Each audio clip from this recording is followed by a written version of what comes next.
32 years old, you got a diagnosis that changed your life. Yeah. Threw me for a super loop, like literally, pardon the pun, but lupus. Like it Lupus. was, yeah, man, lupus nephritis specifically in 2012. And here, living my dream life, you know, married to the most gorgeous, beautiful, super talented person to ever step on the planet. Literally my dream girl. We got 2 kids. We're in Aspen. I never, like, I'm from the hood. I'm from the projects. You don't go to Aspen. Who were like, you married to? Mariah Carey. But it's like I'm in Aspen with my wife, and thinking I'm in probably some of the best shape of my life. Go to boxing 3 times a week. You know what I mean? Got my own home gym in Aspen. You know what I mean? Like, and I had the weirdest pain in my right side. And I'm thinking like a muscle cramp or like I'm gonna just jog through it. Here I'm in high altitude, jogging in the snow, thinking I'm gonna do like, this is my Rocky moment. I don't know what I was thinking. And by the time I got back to the house, passed out. Like, and I didn't know, like literally Mariah came in and found me. And they called her, rushed me to the ER in Aspen. How did she find you? I don't know. I was laid out. Like, and I think everybody, because, I think it was that bad because I had just came from jogging in Aspen. That's like, oh, he probably got altitude sickness. You know what I mean? Like I was just dehydrated. So that's what the narrative we were going with. So once I got to the hospital, like, I just need some fluid, an IV, I'll be all right. Because that happens. It happens on the ski slopes. People like, my dumb ass was jogging in up a mountain. I'm probably gonna pass out. And I was only doing it to try to rid this cramp that I had. I thought I could like work it off. And then the longer I was in the hospital, they were like, oh, well, maybe you have a kidney stone because there's something going on back there. And I was like, no, it wasn't a kidney stone. And you got the fluid, you're no longer dehydrated. All right, well, maybe you got a kidney infection. And then they wanted to do a biopsy. And then through the biopsy, I think at the time it was kind of like acute kidney failure. Like it wasn't full. Like I had caught it early enough to where my kidneys didn't completely fail. And then they found out the reason why is that my immune system was attacking my kidneys. Therefore, my autoimmune condition, lupus and lupus nephritis, to where, where your immune system can get out of whack based off of whether it's levels of stress, things that you're putting into your body. A lot of times it's not hereditary. They don't really know what the cause of it is. It's definitely related to stress, which I didn't think I was stressed out, but it's like, obviously there's various types of stress, where physical stress, emotional stress, but this can send your immune system out of whack, and therefore your immune system then starts to, self-destroy, it starts to attack the whatever organs. Different people's lupus attack different things. Mine specifically were my kidneys, which then created a bunch of other stuff like pulmonary embolisms. And so like the lupus I started having these flare-ups, and it was doing a bunch of stuff to my body. And that, if you don't catch it, and control it, you could lose your life pretty quickly. So it was a scary time. I didn't understand it, but we got it in order, and even I feel like I got a good hold on it now, but every once in a while, it's a great reminder that health is wealth. Health is currency. Health is the most important thing next to time that we possess. And we can't control the time. We can control our health. You can control what you put in your body. You can control how well you take care of yourself. So my lupus is my alarm clock every morning, letting me know, you better do the right things. You better drink your gallon of water. You better take your supplements. You better, not eat too much sodium or processed. They're like just a constant measuring stick to keep me alive. How did that diagnosis change your life? So if I was in your life at that moment, yeah, before that moment, and then during that moment, you're married, you're still contending with work, and It changed it so much. I became a different person. For better or for worse? Both. You know, certain things didn't matter anymore. Other things mattered too much. You know, I started to overly value relationships and time, but then that made me get rid of relationships that were taking up time and wasting my time. But it all became, I always felt like I had a ticking clock, but the ticking clock became more apparent in 2012, that I gotta make the most out of today because tomorrow isn't promised. My relationship with my children, all of my children, you know what I mean? Like a lot of that all comes into play to where like, what are you gonna do with the time that you have on this planet? What impact are you gonna make? So that's kind of, that's where, in a nutshell, what it did.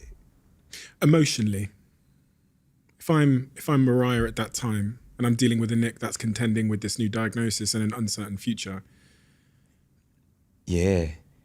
She was my rock, man. She was, she went hard, you know, probably wouldn't even, I'll be honest, probably wouldn't be alive if it wasn't for how hard she went, you know, with the doctors, with me, my stubbornness, you know.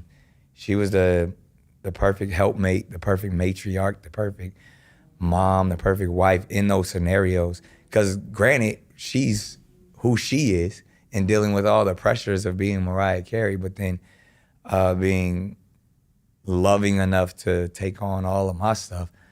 And, you know, it probably took a toll on us just because of the person I was in my head and the struggles that I was dealing with. So it probably took a toll on our relationship, but it definitely brought us closer together. The struggles you were dealing with? Man, just like, was I gonna live? What was life all about?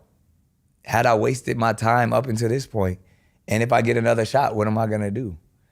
What type of, am I gonna be able to be here for my children? Am I not gonna be able to be here for my children? So therefore, what am I leaving them? What am I leaving the world when I exit?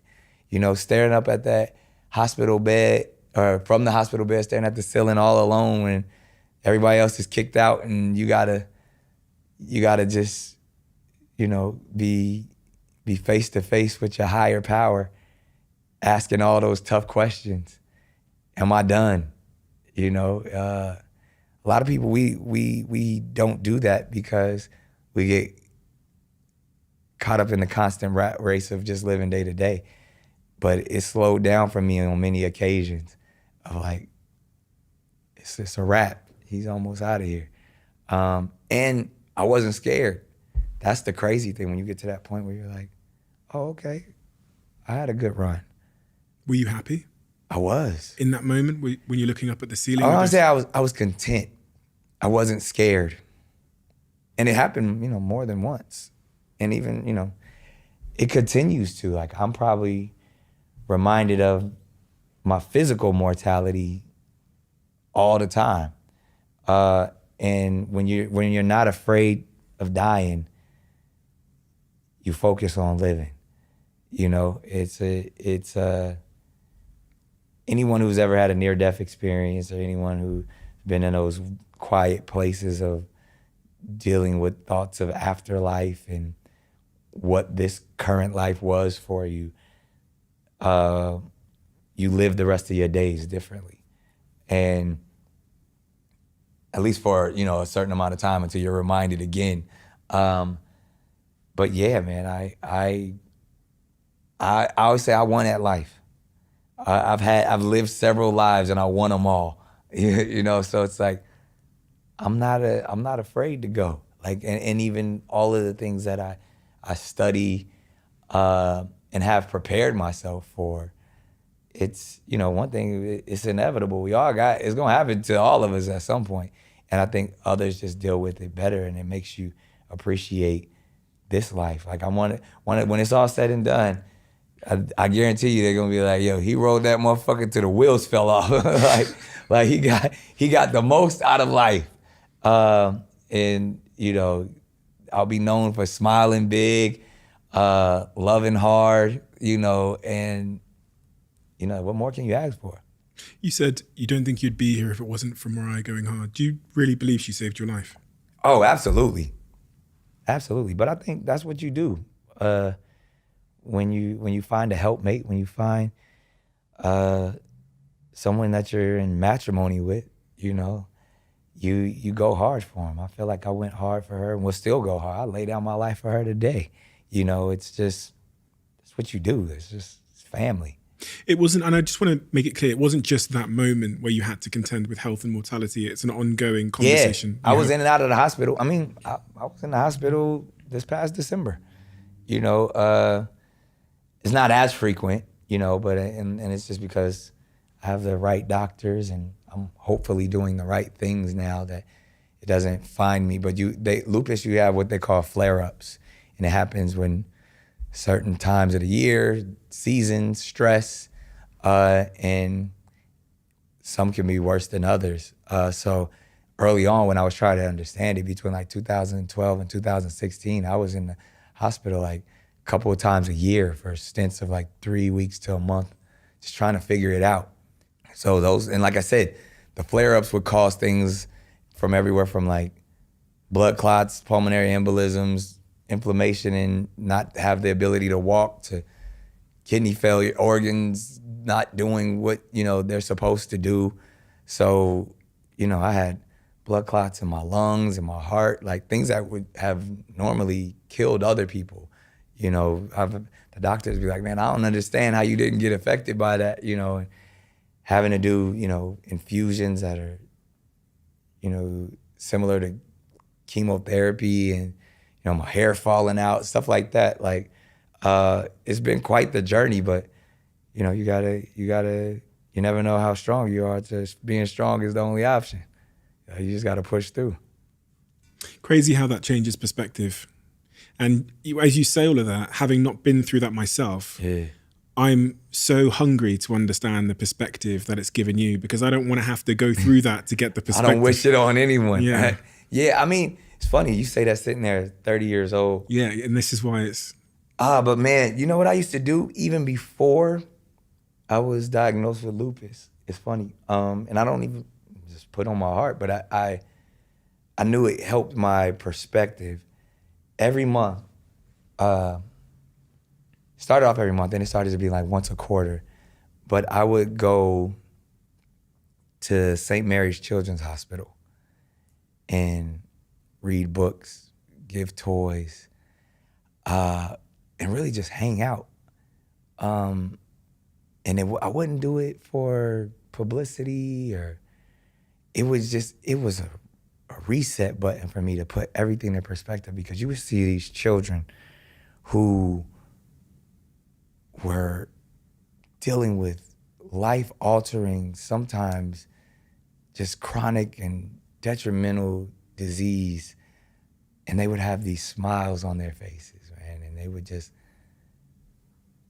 be so happy and like hooked up to tubes, and I'm like, man, if they're having a good day, I have no complaints. I'm gonna walk out of here in good health. And I was still on the board of St. Mary's Children's Hospital, and I did a lot of work with like the Children's Miracle Network and stuff. I probably started that in like, I was in my mid-20s. And it just, I almost want to say helped prepare me for the mindset of when I had my own diagnosis, or ultimately ended up losing my own child, you know, even a decade later after that. It was like, you gotta enter these spaces with empathy, with compassion, because then that reminds you that we're all human, and make the most out of this day, because you might not be able to walk tomorrow. You might take a loss of someone that you thought was gonna be there forever, that you thought was gonna outlive you. And You're talking about Zen. Yeah. And it's like, and moving so fast, you start to regret, like, man, I didn't do what I should have done in that moment. So it's a constant reminder, you know what I mean? And I think perspective, perception, a lot of those things help us daily.